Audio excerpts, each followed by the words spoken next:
Molweni emakhaya ninjani? Ngiyaphila mina.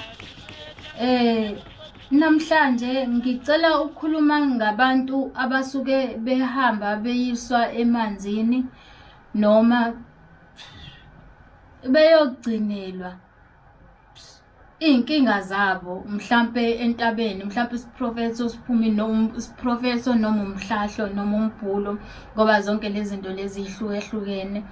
Lokho kusuke kuphumile-ke kukhulume naye umuntu ukuthi yena kudingeka ahambe mhlampe aye entabeni noma aye emanzini ayogcina isibonakaliso esikhishiwe umthandazi mumbe noma isangoma noma inyanga.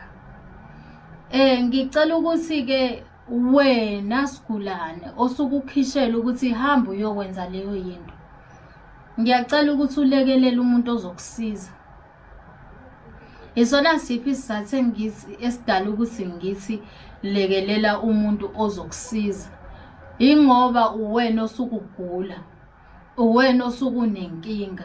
Akusizi ukuthi ugobela noma lo muntu lokuhambisayo oyokusiza yena fast 7 days. Wena ungayenzi leyo yinto, uyidlela ukudla isonto lonke, uphinde uyilalele nendoda yakho noma uyilalele nomfazi wakho isonto lonke. Bese kuthi ekugcineni mhlawumbe asisi uzohamba ngesabatha noma ngesonto noma Friday uyahamba uyokhipha lawo mathunzi noma uyokwenzela abantu bakini itiye, wena uncolile. Bese ulindele ukuthi bazobuya abantu bakini bazokuphendula.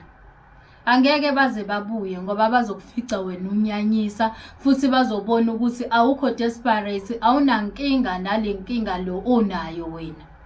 Into eniyenzayo-ke nina bazalwane emakhaya, nigcina senithwalisa umuntu ozokusiza umthwalo, ugcina ukhohlwa ukuthi uwena osuke unenkinga. Lowo muntu iy'nkinga zakhe kade ayiqeda, umzimba bakhe nentwaso yakhe nayo yonke into asuke ayeyenza umuntu adlulile kuyona.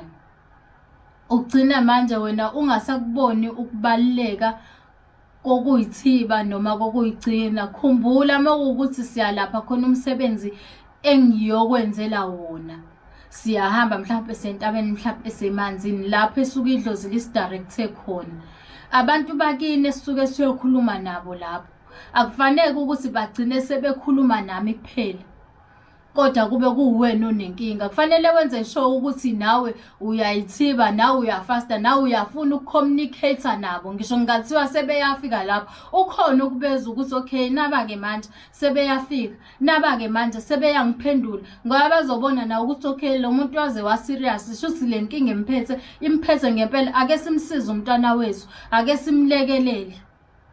Ngiyacela ukuthi makuwukuthi khona lapho ozoyiswa khona, zithibe nawe, especially emanzini. Mawukuthi uyongena emanzini, fanele wenze sure ukuthi uyazigcina, uyazihlanza, ngoba enye into ekhona laphayana akubuyi noma ubani.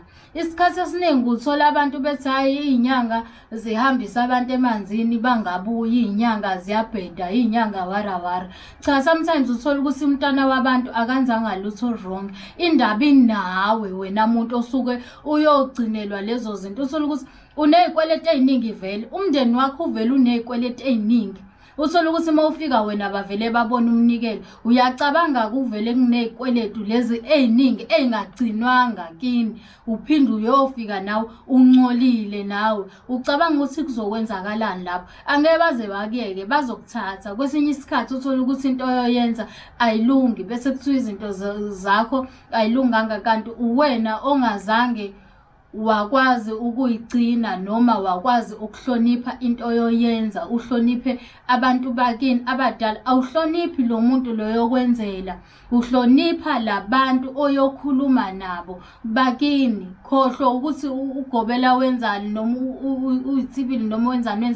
Zenzele wena okwakho, iba serious ngento oyoyenza. Zama ukuthi uchumane nabo abaphansi. Indlela yokuchumana nabo ukuthi uyigcine wena uhlanzekile ngaso sonke isikhathi. phansi. Futhi uma uzoya lapho musa ukuba nequbu, musa ukuba nenzondo, futhi wenze sure ukuthi ngisho ngathiwa qhamuka omunye umuntu uyakuphazamisa emoyeni, zama ukuyikhohlwa leyo nto. Vele mekukhona into ozoyenza uyalingwa kakhulu, kodwa yonke leyo nto ibeke eceleni, uzazi wena ukuthi yini oyifunayo, yini oyoyenza, lapho uzophumelela.